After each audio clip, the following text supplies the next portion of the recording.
Welcome everybody to our virtual book launch. Hello to everyone on socials watching us. Today I'm really excited to be launching this book with my colleagues. My name is Damiano and I am the co-founder of the About My Brain Institute, an organization created to democratize leadership and neuroscience. Today we're very excited to be launching the English version of the book, Brain Friendly Leadership, The 9 Habits of a Future Fit Mind. Now, for all the people that have been asking where to buy the book, it will be released very, very soon on the Amazon store in paperback and Kindle, as well as through our e-learning platform, the i4 Neuroleader platform. Now, you can visit aboutmybrain.com/BFL and register your interest. Just pop your email in to receive an email notification once the book is out. Since 2009, we have started the About My Brain Institute, and we have witnessed people from all over the world who are keen to learn how to optimize their brain and develop their personal leadership. This is why today we decided that this should be the launch of our brain-friendly channel as well, which is an open forum geared to explore how leadership needs to be redefined in the 21st century. Now, all of us know that we're currently navigating a myriad of global challenges that must be addressed, not just by a few, but by all of us. We believe that learning to develop ourselves is the first step to overcome these issues and evolve society as a whole. So let's dive right in. I'm delighted to introduce to you the authors of this fabulous book. From Spain, management guru Juan Cubeiro, and from Australia, from our own home, leadership expert, executive coach, and filmmaker Silvia Damiano. Both of these highly and experienced individuals will share their insights of what it means to be a brain-friendly leader and how anyone can develop a future-fit mind. To lead this session, I would like to welcome presidents for About My Brain Institute in Asia Pacific, Garry Mills, and Latin America, Ricardo Gonzalez. Now, if you'd like to ask questions, feel free to contribute in the comments section of our social channels. We will aim to answer as we go throughout the session or at the end. Over to our panel, Garry Mills will kick it off.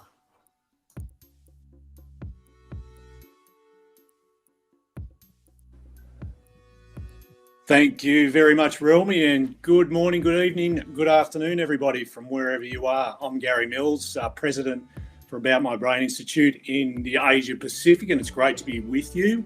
I'm coming to you from Canberra, Australia's capital. It's early morning here, so just a little bit about me. That my incredible journey with the About My Brain Institute started over 2 years ago. I was looking to understand more about neuroscience, leadership, and mental health, and I knew that the About My Brain Institute had the right people in the right place to grow that understanding. After many years of working in law enforcement, high-risk environments and highly stressful situations, I knew the brain played a pretty important role in everything we do as a human being. But since then, I've become to understand that becoming a brain-friendly leader is how we become the best version of ourselves, and also it creates the leaders that our world so desperately needs. So I'm now going to hand you over to my friend and colleague, Ricardo Gonzalez. Hello, Gary. Hello, everyone. I'm so happy to be here in this launch of the book. I'm from Mexico City, and I am the Latin American president of About My Brain. I'm an accountant, a business strategy, and I have been working with About My Brain for 4 years now. It's a great opportunity to include the brain that changes everything market. I'm so happy to be here, and now I have the pleasure to introduce two of my favorite persons in the world. The first one, Silvia Damiano. Silvia Damiano was born in Argentina. She speaks Spanish. If you want to ask her, she can speak Spanish too. Australia-based scientist who has made a significant contribution to the field of neuroleadership around the world. She created the i4 neuroleadership model in a plane from I think from one part of Australia. She also traveled to the globe, and she produced the documentary Make Me a Leader. She's the founder and the CEO of About My Brain Institute. Welcome, Sylvia. Hello everybody. Hello, Ricardo. Thank you. Welcome. And from Spain, Madrid, we have Juan Carlos Cubeiro. Juan Carlos is an economist. He is an international leadership and talent expert, as well as a prolific writer. I think that he writes a book every day. Author of 51 books. He's also the honorary president for the Spanish Coaching Association and president of the European Institute of the Diversity for Spain. He has received many awards, including the Human Leader and the LeaderX Award for Leadership Excellence. He is the president for Europe of the About My Brain Institute. So we're ready to start, Gary. Fantastic. Thank you, Ricardo. My first question, Sylvia, is based around the title of the book. Can you tell us all what exactly is brain-friendly leadership? Of course. Well, first of all, I want to thank you for your presence today, to anyone who is listening, and to you guys for participating of this. I think it's really important to highlight that we are going through times where we need to be aware of how our brain functions, how our reactions are. And when I wrote the book, this is a very special story because we were about to launch this book in March 2020. I was about to board the plane when they closed the borders in Australia. We were going to be in a couple of book fairs in Spain, in Latin America, and everything, was shut down. And we never imagined when we wrote the book that we were going to go through the pandemics and experience so many issues of mental health and with the lockdowns and all the things that we are experiencing. So there's no need to repeat what we already know. But this book comes at a time where we need to be much more aware of what happens inside our skulls. How we manage our minds in order to navigate these uncertain times. And the book contains, the 9 habits, we'll cover them in a while, about what each of us can do to protect ourselves and our families and our workplaces. This brain-friendly leadership is not a mere theoretical concept. Brain-friendly leadership is the intersection of the awareness and the understanding of how our brain works and how we can apply this knowledge to our day-to-day in how we lead ourselves and how we lead other people. So this is what the book is about, really having this understanding, this combination, because, any habits that were written in the past didn't contain the importance of the brain. Like we didn't know enough about the brain to incorporate any of this. So that's probably the answer to your question, Gary. Yeah, fantastic. Thanks, Sylvia. And it certainly is a book for the times. And who would have foreseen what was going to happen? But I know for myself that my own mental health and well-being and my own self-leadership, a lot of those 9 habits, and you'll talk about them later, have just been transformational for me. So I'll really look forward to hearing more from you, Juan Carlos, during this morning. My next question is for you, Juan Carlos. How did the idea of the book come about? Was it something you did together, or you just came together and said, hey, let's write a book? Well, good evening from Europe. It's amazing that we are all together all over the world. Thank you to the technology plus globalization. Well, the answer, Gary, is yes and no. Yes, because we had before this amazing documentary, which is Make Me a Leader. It's a more than 60 hours documentary directed by Sylvia. As I usually say, Sylvia is the mother of neuroleadership. So it's you know how many awards has received the documentary. But at the same time, we have complementary ideas on what leadership and neuroleadership is about, related to the brain. Sylvia has already mentioned that brain is mystery for science, but at the same time, and especially during the pandemic, we have to protect our system, our immune system, and brain is responsible for that. So it's a book presented as a neuro conversation with 50 open questions and 9 habits. We will talk about them, but as I've said before, it's yes and no. We have put together different ideas, and the synergy is an evidence in this book. Thank you, Juan Carlos. The way the book is written is fantastic because it has the questions. So before you start reading that part, you can answer yourself that question. And it's really interesting the way it was written. And I want to ask you, Juan Carlos, talking about leadership these days, with everything that is going around the world, how do you see leadership today? Well, leadership has been always important. And well, it's a pleasure that you, Ricardo and Gary, because you are worldwide experts, are in this dialogue with Sylvia and me, presented by Relmi. But leadership has been always important in history, but now, after coronavirus, is more important than ever. Here in Europe, we're saying goodbye and thank you to Angela Merkel. Angela Merkel has been the Prime Minister of Germany, has won 4 different elections every 4 years. And it's the symbol of the new leadership because she is humble, she is small, of course it's female leadership, but he has a wonderful brain and tries to be very compassionate and tries to anticipate what is going on. So, well, it's an example of a different kind of leadership than the bosses and the leaders in the past. As Sylvia has said before, we have we've made an evolution during the pandemics, and we think the neuro leadership we present now, brain-friendly leadership, is more avant-garde than ever.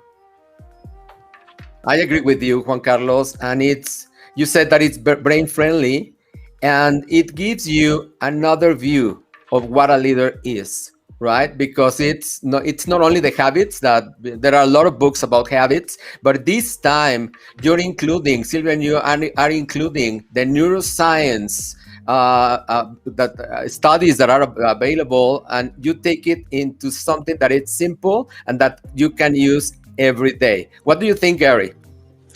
Oh, look, I couldn't agree more. The neuroscience, and I'm actually studying neuroscience at the moment to just further my understanding of the science, but it's that practical approach. I mean, the ability to transfer scientific, the research, not everybody is able to or wants to read research papers and try and pick apart, well, how do I actually apply this in real life? And that's one of the golden nuggets of this book and the work of About My Brain, is that it's put it in a practical way and a measurable way that people can relate to and just apply to their daily lives, as opposed to trying to pick apart, well, when does this actually apply? Well, this applies to everything you do in your life, and it really does improve your quality of life and the quality of life of people around you.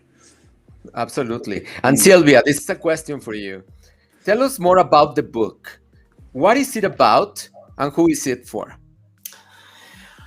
Well, that's a great question, and that's the same question I got asked when I was producing the documentary. I think the book or the movie are directed to anyone who is interested to improve themselves and to learn more about how they function. It is that awareness that we don't teach children in schools. I mean, some schools are incorporating this type of topics more and more, but we grow up, we go to school, we go to university, or we learn a trade, doesn't matter where the path takes us, but then we start to form a relationship with a partner or with co-workers or with our bosses without understanding who we are, without understanding how we come across to others, how we are perceived. And even though perception is not absolute reality. It is perception, and it influences our relationships. So the whole development of what we do and our assessments and our training is geared to enhance this awareness that we have of ourselves in order to have more meaningful relationships and better relationships no matter where we go. So let's go back to the question. I forgot your question now. That's all right. What is it about and who is it for? Okay. So it's for anyone. That's all right. So that was part of the answer. No? Yeah. And it's after all, I'm quite a practical person. So we thought with Juan Carlos that to put it in some kind of recipe for cooking a meal, let's cook ourselves and let's understand, what is it that we need to do in order to grow and to flourish and to achieve what we need to achieve, or maybe not achieve what we need to achieve, but just to be happier and more confident, which are some of the things that I notice in my coaching, and I imagine you guys are the same. There's always something that people need to complain about. I don't have enough time, or my relationships are not very good, or I can't deliver what my boss asked me. So if we could go back and develop some introspection, some reflection, and really work through in our minds what is the thing that can calm us down, can calm our brain, we are going to be better leaders. We are going to, and when I mean leaders, I'm not meaning leaders in position of leadership, leaders in our lives. We all have the potential to be leaders, and we have to. We can't run a house without having this proactivity, this calmness. We run it, but there's arguments, there are things that don't work. So it's not just for the presidents or the prime ministers of the world or for a CEO of the company, it's for everybody in this world. So I think to answer to your question, the answer to your question is for everybody who wants to develop themselves. Right. Okay, so everybody, Gary. Thanks, Ricardo. Yeah, look, that has been I really want to make an addition to that point, Sylvia, about that leadership and who leaders are. And that's been a real turning point for me. And I know recognising that everybody's a leader, not just a leader of your own life, but which a lot of us don't really connect with, but also that ability to lead and influence people around us, regardless of what our position or role is or our level of authority. And I have that conversation quite a lot in leadership and high performance workshops that I run, is that you're all leaders whether or not you understand that right now, and that's that ability to influence, but to influence other people, it's about influencing our brain first, understanding what our brain's doing and capable of, and also how it can work against us. They're the really key things that I've discovered, and certainly this book addresses. And my next question is for both of you, is let's talk about the 9 habits. We talk about brain-friendly leadership. Now it's nine habits for a future fit mind.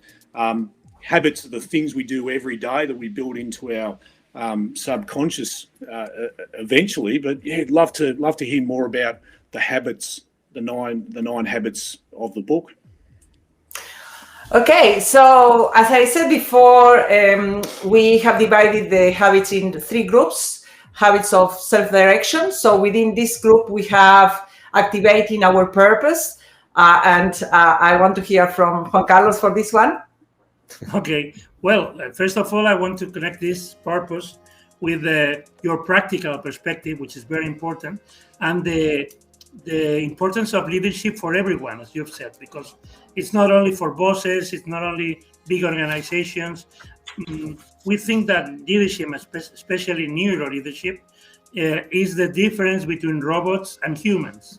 We can have digitalization for everything, and we haven't seen anything yet. But we don't think robots can be leaders. They don't have the creativity, curiosity, emotional intelligence, intuition, and well, the I4 model of leadership is all related to that. So the first habit is purpose, personal purpose, organizational purpose, why we do what we do, which is really important. And we have to live in the present and for the future at the same time. And that makes human beings the difference. That makes the difference. So that's why we consider the first of the 9 habits is this purposeful living, this need for a purpose in everything we do. And also purpose, thank you, Juan Carlos, it gives us that capacity to be inspired. And if we are inspired, if we have the energy to move towards a purpose, we drag other people along. So leadership is about influencing others. And if we are able to be energetic and enthusiastic and inspired, we are undoubtedly going to bring others with us. One of the things I wanted to highlight was I feel sorry for the people that have to be in a position of leadership right now across the world, because it's probably one of the worst times I have seen when it comes to leading a group of people. Everybody has their own uniqueness and their own individuality and their own ideas, and nothing is right or wrong. It's like our unique biases and beliefs that make us who we are.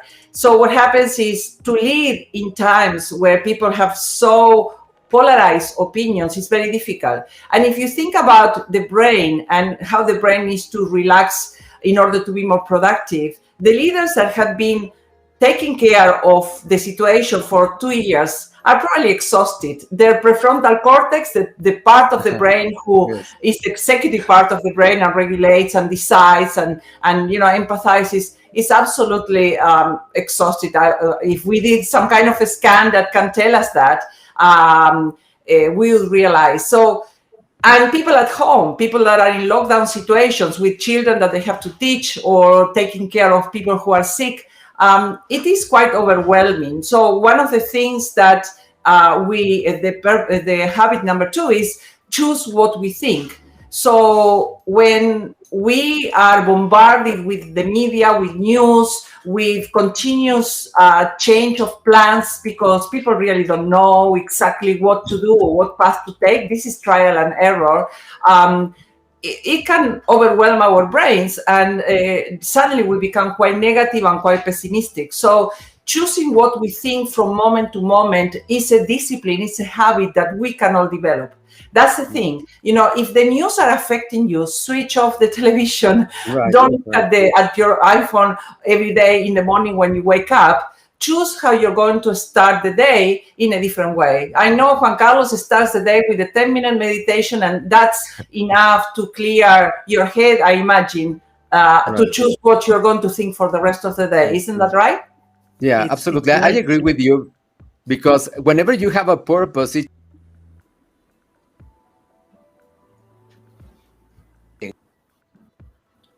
It got frozen. Juan Carlos? Yes, Sylvia, it's absolutely right.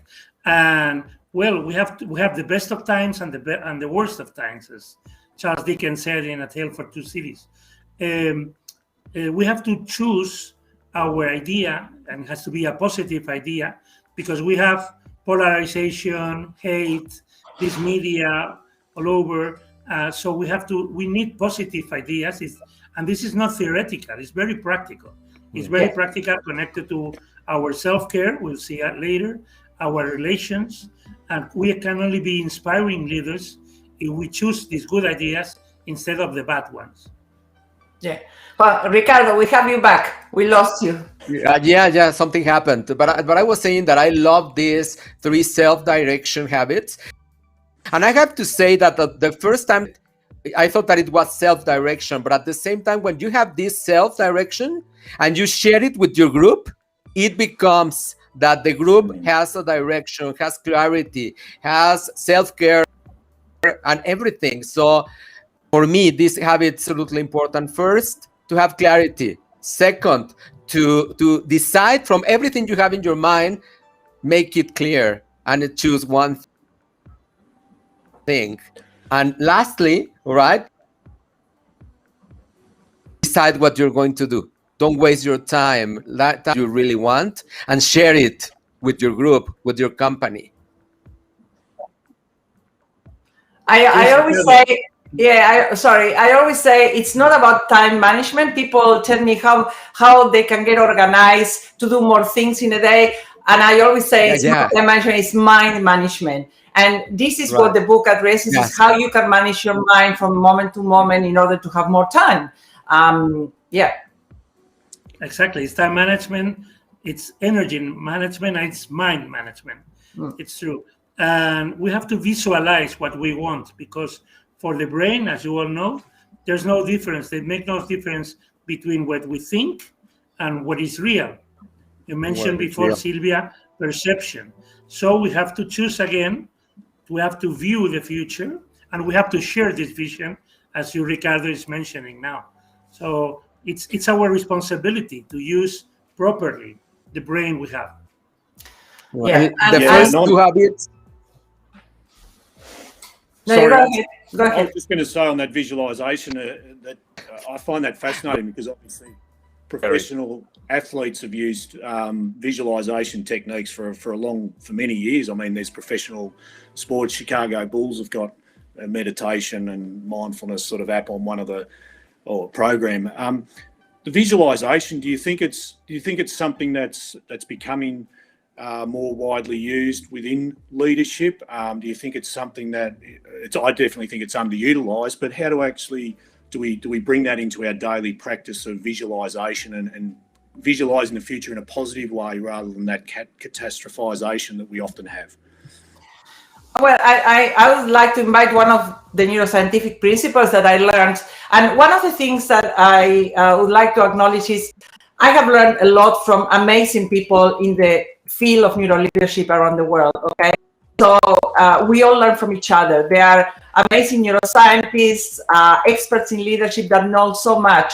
And when it comes to visualization, the brain doesn't know the difference between what it sees and what it remembers, what could happen in the future. So if you close your eyes, not only you invite your brain to calm itself down and to produce more of the alpha brain waves, which are slower brain waves between the neurons, how the electricity happens between the neurons. To explain it in simple terms, we calm our brain down and we can picture what is it that we want to achieve. And maybe it doesn't turn up exactly the same way, but it gives the brain to find what we want.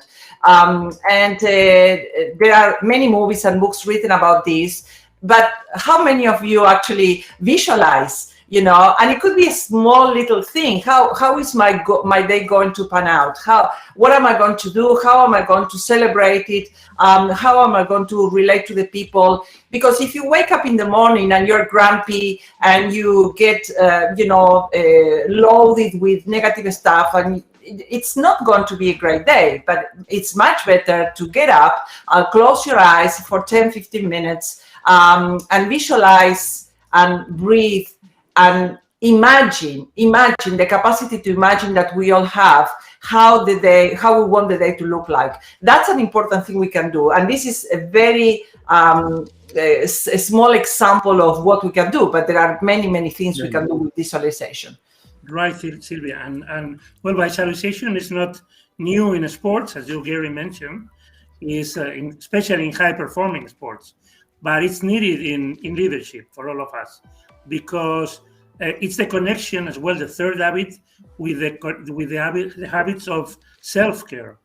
And so we have to begin the morning with better visualization and a better day for all of us. So that takes us to the second group, which is self-care. So in self-care, there's so much to talk about and so much data that we have incorporated in the book. So we are not going to go diving into the detail, but we want to keep it high level today. And what we want to say is that exercising is one of them. Eating the right food is another one. And the last one is the capacity to relax the brain. Sleep properly and do your mindfulness, as a little bit of what we were describing before. But you would be amazed at how much you will gain by just closing your eyes. And when people tell me, when I'm running a workshop and people ask me, but I don't have time to close my eyes, I don't have time to meditate. And if you don't have 10 minutes in your life to meditate, you don't have a life. So it's amazing how we reject the idea of closing our eyes unless we are going to sleep.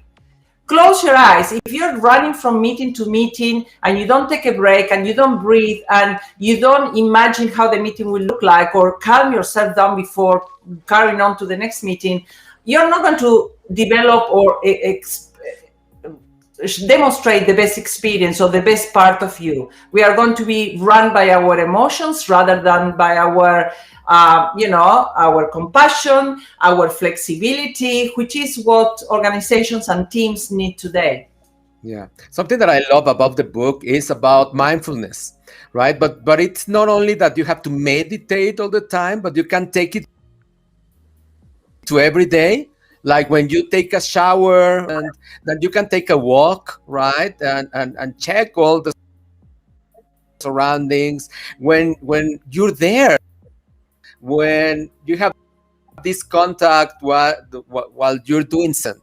It's amazing that. I love that, the concept of mindfulness. Yeah, is the key. And well, if we look at the pandemics, which is a disaster with millions of people that died in the world, but what we say in the book is that if we don't have exercise in our life, if we don't meditate or manage stress properly, if we don't eat the good food instead of the bad food, there are more people dying because of that twice than people because of the coronavirus. So we have to transform absolutely our life habits. Yeah, and this self-care part of it, all the three habits you've got in there are just being critical to my own mental health. I mean, I've got my own experiences with depression and just sleeping and the mindfulness side of it. I even bought a neurofeedback device so I could train my brain to be mindful and meditate. And it's just that powerful connection to understanding where our attention is. And I know when I have a conversation with a lot of people around mindfulness and meditation, it's particularly mindfulness, it's just training you to be more in tune with your attention, where it is, controlling it, because it's true that we get distracted all the time, don't we? And don't even know we're distracted till half an hour later we're scrolling through Facebook or Instagram, and then we, like you say, we don't have enough time, and our brains used up a lot of energy. Yes, and when we talk about the sleep in particular, I have learned so much from Dr. Carmen Harrington. She's a sleep expert in Australia, and I wasn't aware. I mean, I always slept quite well until I discovered I had a sleep apnea, and I had to have a nose surgery to correct that because I wasn't breathing for 20 seconds in my REM sleep. And I acted on it, and now I sleep much better. And I have my Oura ring I wear every night, and I know if I slept 7 hours or 8 hours or 6 hours, and I know my readiness for the next day. And some people ask me, don't you get obsessed? And I'm like, well, the obsession of the mind is when there's no understanding of what is it that you're doing. So obviously the mind can go in any direction, but I make sure that it doesn't obsess me, but checking gives me that understanding of what is it that I'm doing. Otherwise, we don't know what we're doing. We have no idea. And that is an important thing that we cannot do. And besides that, the lack of sleep begins a negative circle, a vicious circle of energy and food and everything. So, yeah, it's one of the most important things to do in our life. Yeah. I'm sorry, I'm getting distracted because I'm trying to read one good question from Catherine about, the kids learning online. And this morning I was talking with someone in Argentina that they are just opening for students to go back to university. And the kids are really enjoying. They are doing classes in the park in an open space and realizing how different is the experience of pure online versus face-to-face. So I have no doubt that face-to-face is a better interaction. If you are playing bass while you are trying to take your lesson online, which is happening to many students, people get distracted very easily because, we have six senses with our intuition, but 5 senses to engage. If we are only looking at something or listening, we are not engaging the rest of the senses, which are an important aspect of learning. So my wishes are that all of this finishes soon so we can re-engage and we can socialize and we can go to classes. And the online component is going to continue to be an important aspect, but it's not going to be the only aspect, I hope. Yeah, it's interesting because, as you know, I have a daughter, Zoe, she's here in her room, and she is 21 and in her second year of university. And here in Madrid, they have one virtual week, one presential week. And millennials and centennials now try to adapt and give and receive information in a different way when they are virtual, and they are with the screens, and when they are touching themselves and with emotions and the instincts. It's really very interesting how they complement, they integrate both sides of the coin. Yes, and let's not forget about the fatigue that occurs from having continuous meetings offline. If meetings were boring before, remember, people sitting around the table and some people complain it was boring. Imagine what it is just online. So I recently have become aware of a company called 5B here in Sydney. It's a great company, solar technology and solar energy technology, and they're doing Wednesdays Zoom free. You can go and work on what you need to go and work, but you don't have to be in Zoom. They have a 9-day fortnight to help people through lockdown, so there's no mental health fatigue. They have yoga classes, meditation classes, and this is the type of companies that are changing the way employees need to feel, in the workplace. And as you know very, very well, Juan Carlos, talent is scarce. So if we don't take care of the talent that we have, they go to a better place where they can be more engaged and feel more productive. So all of these concepts and these habits that we are discussing, if they are being incorporated by organizations bit by bit, it will change the employee experience, no doubt. True. Talent is more scarce than ever. And Sylvia and Paula is in. Go. Sí, Ricardo. Juan Carlos. No, Juan Carlos. Yes. Juan Carlos, Ricardo. Okay, I think that there's a comment that I would like to add. Paula Vidal says, I think we will need a hybrid neuroleadership model to match this new situation. And I want to ask you, Sylvia, are there changes in the way we're the neuroleadership model? I think the competencies that we need to develop before COVID or after COVID are practically the same. We need people to perform, we need people to collaborate, to be agile, and to be innovative.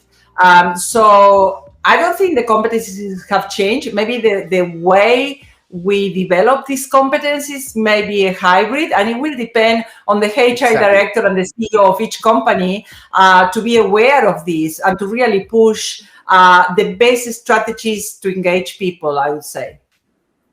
I do agree. The competencies are more or less the same, but what the pandemics have learned or have taught us, our lessons in life, is the priorities of our health, for, of course, happiness, and to being together, as you've said before, Sylvia. Yeah. So should we dive into the last 3 habits? Yeah. Okay, I want to check that you have read the book, so they are self-development habits, and the first one is? Yeah, look, it's they're great habits there in those self-development habits. And the lifelong learning. Tell us about the learning constantly. Why is that important for brain-friendly leadership? Well, learning continuously is something that we all understand that this is the mandate of the 21st century. Things change too fast, and we can easily fall behind if we don't have this approach of continuous learning. Dr. Carol Dweck from America, she spoke about a fixed mindset versus a growth mindset. So it's not that we have one or the other, but it's more about are we willing to continuously debunk things that we may have learned in the past and they are no longer useful? And I find that some people are very prone to continuously learn, and other people struggle with that concept. Some people, they say, well, I went to my university, I know what I know, and this is who I am. And the reality is the brain is always changing. You are not the same person you were last year. I'm definitely not the same person I was last year, and not even 5 years ago. So I think that we need to be mindful of this and always seek not just to remain current, but also to remain healthy in our brains, to learn something new. It doesn't matter what it is. People get stuck into, oh, I'm not a good painter, so I'm not going to do painting. Or I'm not good at languages, I'm not going to learn German. That's not the point. The point is that you learn something new to create new connections in the brain, to keep your brain moving and young. You know, that's the other benefit of learning continuously. I'd like to add, Sylvia, that we all agree that learning is important, but if we look at the numbers, it's bad news. At least in Europe, 50% of the people don't read anything every year. 80% of these people said before the pandemics, it's because of lack of time. We've had time, we've had the lockout, and the same 50% of people don't read anything. So it's really difficult stuff to transform our habits, especially when we are not used of learning something new, as Sylvia said, and we need it to. It's anti-age. Learning is against the process of aging. Yeah, exactly.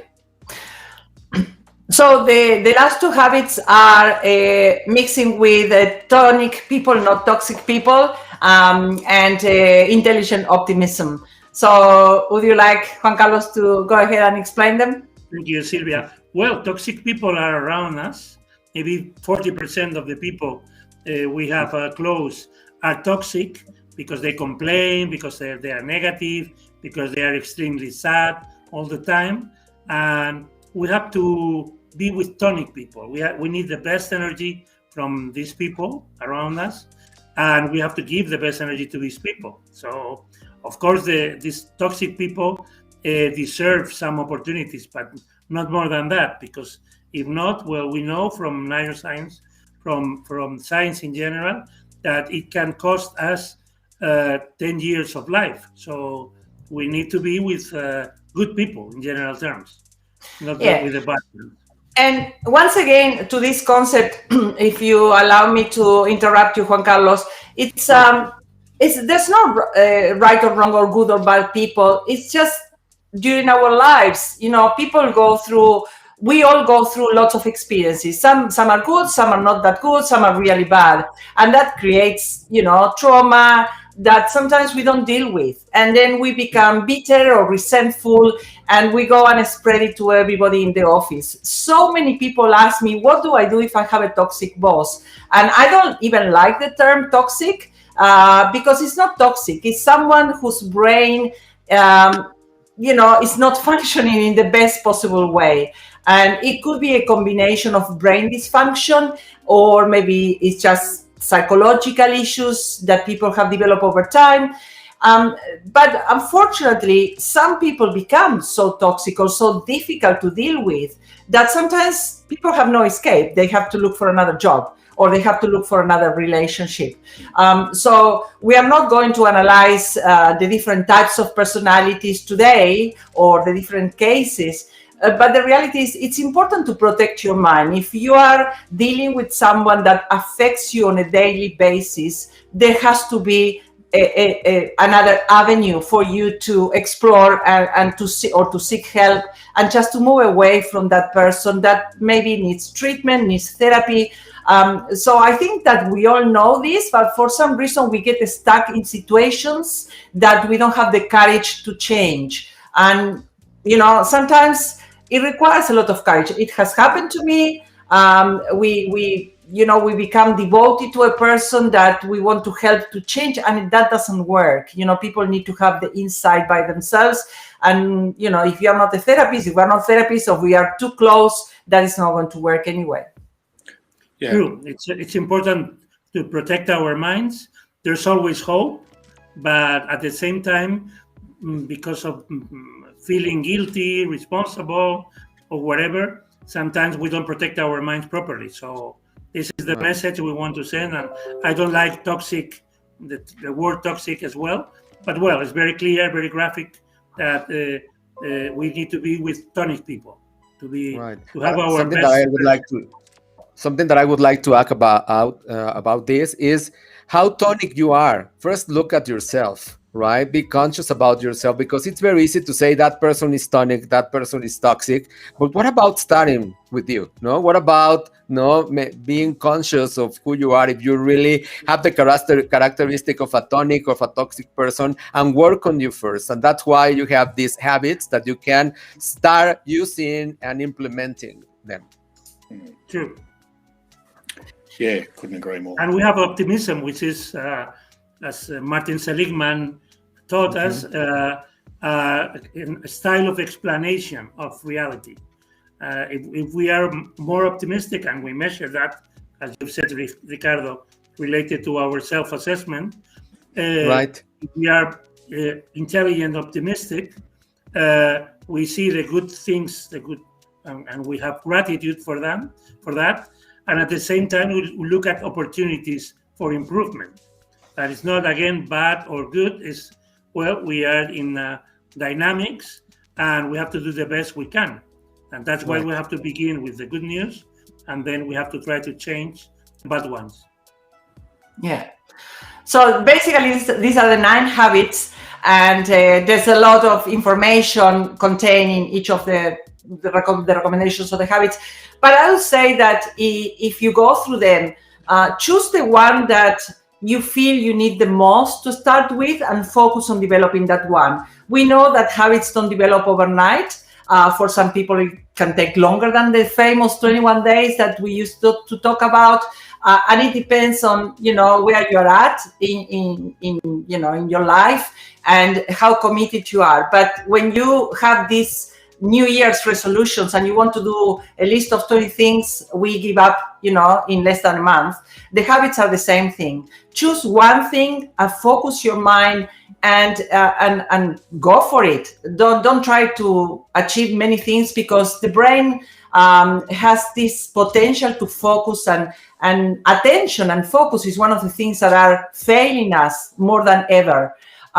So if you want to change something, if you really need to change something, lose weight, or be more agile, or jump into reading a book because it's more engaging, reading a paper book, just go for it and see what happens, and take notes. Keep a journal of your changes, and you will see that the brain is an amazing organ that can continuously surprise you with the responses or the things we do, and how it responds to us. Yeah, great. Learn to juggle, learn an instrument, get that brain working. Yes. Yeah. Sylvia, Yes. I just want to bring you to the movie or the documentary you produced back in 2018. You directed and produced Make Me a Leader, and it won 8 international awards. How did that experience and what you learned from that documentary feed into the book? I'm an avid learner, and there's so much information available, and I think that I produced a documentary for me to continuously learn more than anything. And the other reason that made me do this is leadership is a very abstract concept for most people, unless you happen to go to a leadership training in your organization. If you ask anyone in the streets, or someone that hasn't been exposed to this type of things, what leadership means, people don't don't think about leadership in the terms that we normally want to convey. And to do this movie was a journey, my own journey and the journey of other people, plus the 7 strategies of well-being, explained by experts in the field, like, Dr. Harar Haroon, Dr. Fred Travis, people that have studied meditation or the brains of high-performing leaders for years and years. It was an amazing thing to go and do. So anyone could watch the documentary, which we have made available for free last year online, to see if we can improve the world, if we can improve the understanding of each person, if we can educate ourselves onto things that we can all do. That's the thing. If after this conversation today, you go away and you practice one of these habits, or you take one concept with you and you share it with your partner, with your children, with your co-workers, then your brain has clicked, and then you have changed something. And then that's the way that we need to do, for me, from my humble opinion, to improve the world that we are living in. Yeah, fabulous. Yeah, I think that the documentary Make Me a Leader and the book are in the same line. If the people all over the world that is looking at us and listening to us think, or some of them think, leadership is not for me, we haven't been successful, because our main idea, and in About My Brain Institute, it's our claim, is leadership is for everyone, and it's very important for health, for happiness, for well-being, for to live your best in life, and it's for everyone. Yeah, I love a comment that just popped up by Jeff, a very dear friend of mine, and he suffered a horrific brain illness, brain injury, and he had to be in hospital for a year. And the things he learned about his own brain and how he needs to deal with it now in order to maintain, a balanced lifestyle have been amazing. And, he wasn't like that before, and now he's so conscious of his brain. So don't wait for something to happen. Start learning about how our brain functions, what it needs. And there's no blanket approach. Everybody needs different things. Some people like to be more in isolation. Other people need to be with people. And that's okay. We need to respect those differences. And this is one of the things that in the workplace, we need to reinforce. We can't treat everybody the same. We need to, as leaders, as managers of people, we need to listen to the individual needs and do the best we can to make these needs met. Otherwise, people are not going to be, going to give the best they have. Right. Juan Carlos, one question for you. How do you see the world evolving with all this virus, and how do we help people incorporate all these concepts that the book has? Well, you all know all over the world that we have a 4 times crisis in terms of the environment, the health, pandemics, economic, and social at the same time. And maybe it's the first time in history that it happens, that it 4 phases at the same time. So it's a good opportunity for talent, and talent is related to the brain again, right, and our mind, and what we love, and doing the best we can, as Sylvia has already mentioned. So it's a time for wonderful opportunities. It's a new age. It's a new time when talent is more important than capital. We've lived capitalism for 500 years, and now it's a new time. We don't know exactly how much capital are in the world, because it's a technological transaction. It's not gold anymore. It's not money anymore. It's technology. But we need to develop our talent, and especially a kind of talent we call leadership. So that's why opportunities are enormous, but we have to change our mind to do this. And I think crisis, many people say this is a very good opportunity in these new times all over the world, in Mexico, in LATAM, in general, in Asia Pacific, in Europe, in Australia, New Zealand.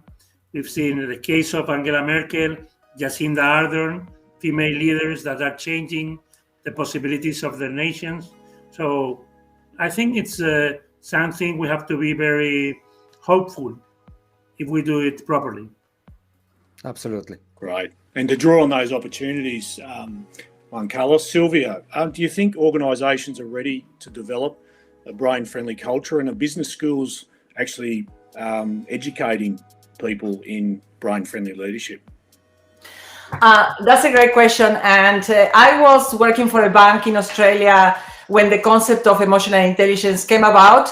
And I led the first emotional intelligence program for technology people. And the head of learning at the time, she asked me, do you think that people in technology are ready for emotional intelligence training? And I said, providing they have emotions and they have a heartbeat, I think they are. So, you know, we always think about readiness. I don't think there's, you know, a better time than now to start educating people about the brain, because now we know things that we didn't know 10 years ago. And now we have a mental health crisis in our hands. You know, the amount of suicide is going up. You know, the hotlines for kids, calling hotlines. I mean, it is a chaotic scene, what we are witnessing. And without being too pessimistic, we need to change that. And the way we change that is by watching how we get up in the morning, all of us. Do we irradiate optimism and enthusiasm and hope, or do we fall into fear, into paralysis, into negativity? That will make the difference. If you start with yourself and with your family and with the people around you, that becomes like a, you know, an effect that is contagion to other people. It's not easy. Some days, to be honest, I don't get up 100%, and then, but I have the capacity to look at myself and say, what's going on? What's happening? How can I change this? And it's in my hands. It's within my hands to change it or not. And if you can give a word of hope and wisdom to the people in your life, you are making a difference. Otherwise, you become a victim of the circumstances. Yeah, So great. I can't agree more. And well, for organizations, Gary, you know, in Davos, in Switzerland, before the pandemics, Davos celebrated the 50 years of World Economic Forum. And in the last 50 years, the death rate of companies, of organizations, has been multiplied by 5.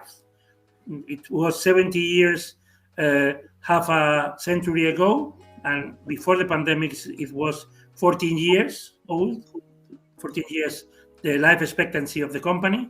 And now it's less than 12. So it's Darwinian, it's selection. We have to do these things in this chaotic situation, because if we don't do anything different, we will not survive as an organization. That's great. And there's our return on investment. I'd just like to say thank you. We're going to hand back to Romy, but thank you, Sylvia. Thank you, Juan Carlos. Thank you, Ricardo. And thank you, everybody, for joining us. It's been an amazing experience for all of us. Romy, over to you.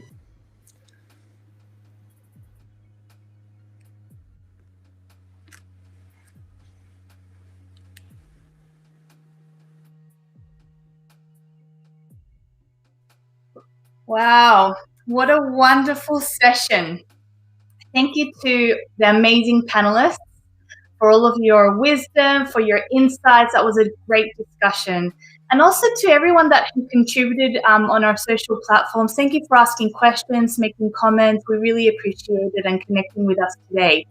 I'm sure everyone has been able to take away some nuggets of wisdom so that you can apply this back to your daily lives. I know that I have, and having been a part of About My Brain for the last 12 years, I have learned a lot about my brain, about myself, about my body, about my own leadership, and all of this information is just wonderful.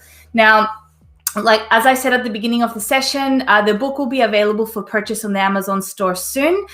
You can register your interest by simply going to our website, BFL, and as soon as it goes online, we will send you an email notification so that you can purchase your copy. We're also making the book available as a PDF ebook download. So for all of the people that are subscribed to our iPhone Neuroleader platform, you can actually log in there when the book comes out, and you'll be able to download the ebook version. For those who don't know what the iPhone Neuroleader platform is about, this is a fully resourced leadership development e-learning space that allows you to quantify and develop the abilities of a brain-friendly leader. So if you're someone who wants to develop personal leadership skills, we invite you to explore this learning platform. Now, if you're a coach, a consultant, or a leadership professional, you can take a look at our online certification, which is accredited by ICF and CPD. Now, finally,